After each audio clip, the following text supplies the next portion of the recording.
नमस्कार दोस्तों, मेरे चैनल में आप सभी का स्वागत है। आइए सुनते हैं टॉलीवुड और भारतीय सिनेमा के महानतम अभिनेताओं में से एक श्री कोटा श्रीनिवास राव जी की बायोग्राफी हिंदी में।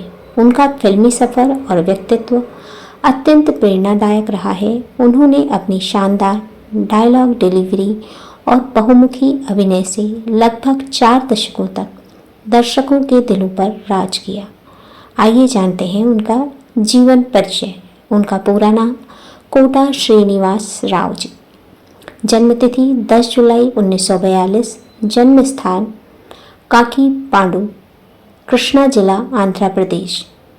और उनके निधन की तिथि 13 जुलाई 2025 को 83 वर्ष की आयु में उन्होंने इस दुनिया को अलविदा कहा। उनका काम अभिनेता और राजनीतिज्ञ, पूर्व विधायक भी रहे। प्रसिद्धि अद्वितीय खलनायक और हास्य अभिनेता के रूप में कुल फिल्में उन्होंने 750 से अधिक की। उनके प्रारंभिक जीवन और शिक्षा के बारे में। उनका जन्म एक मध्यम वर्गीय परिवार में हुआ था। पिताजी डॉक्टर थे और चाहते थे कि वे भी चिकित्सा के क्षेत्र में जाएं। हालांकि कोटा का झुकाव बचपन से ही कला की ओर था। उन्होंने अपनी प्रारंभिक शिक्षा पूरी करने के बाद विज्ञान में स्नातक यानी BSc किया।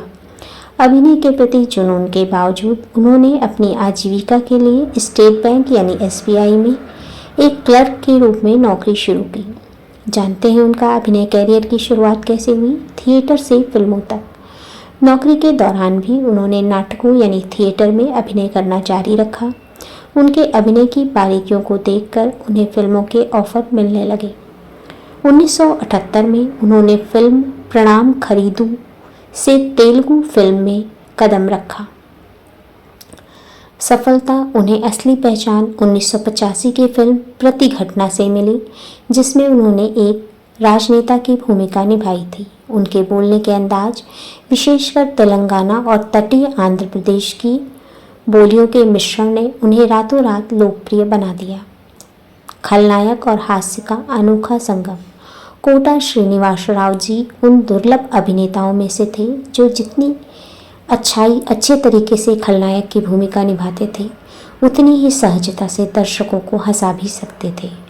खलनायक के रूप में उन्होंने गणेश, गायम और छत्रपति जैसी फिल्मों में अपने किरदार से दर्शकों के मन में खौफ पैदा किया। एक हास्य अभिनेता के रूप में आहा ना पेलिंटा में उनके द्वारा निभाए गए एक कंजूस व्यक्ति के किरदार को आज भी तेलुगु सिनेमा के बेहतरीन कॉमेडी किरदारों में गिना जाता है।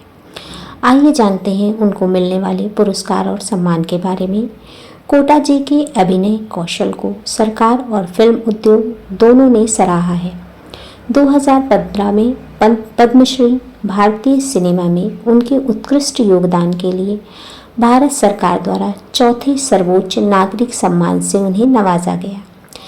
9 बार नंदी पुरस्कार। आंध्र प्रदेश सरकार ने उन्हें विभिन्न श्रेणियों में 9 बार नंदी पुरस्कार प्रदान किया।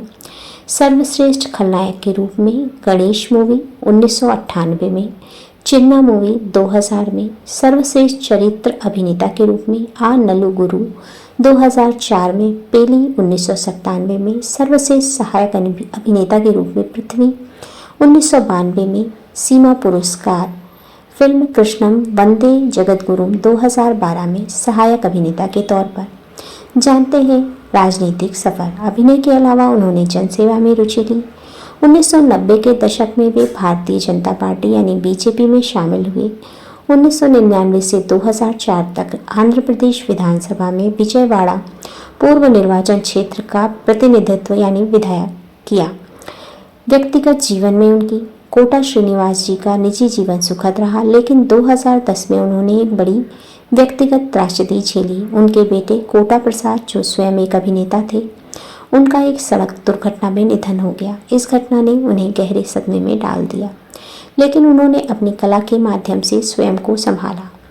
13 जुलाई 2025 को हैदराबाद स्थित उनके निवास पर उम्र संबंधी बीमारियों के कारण उनका निधन हो गया। उनके जाने से टॉलीवुड में एक ऐसा शून्य पैदा हो गया जिसे भरना असंभव है। उन्होंने न केवल दक्षिण भारत बल्कि सरकार, रक्तचरित्र और बागी जैसी हिंदी फिल्मों के जरिए बॉलीवुड में भी अपनी छाप छोड़ी।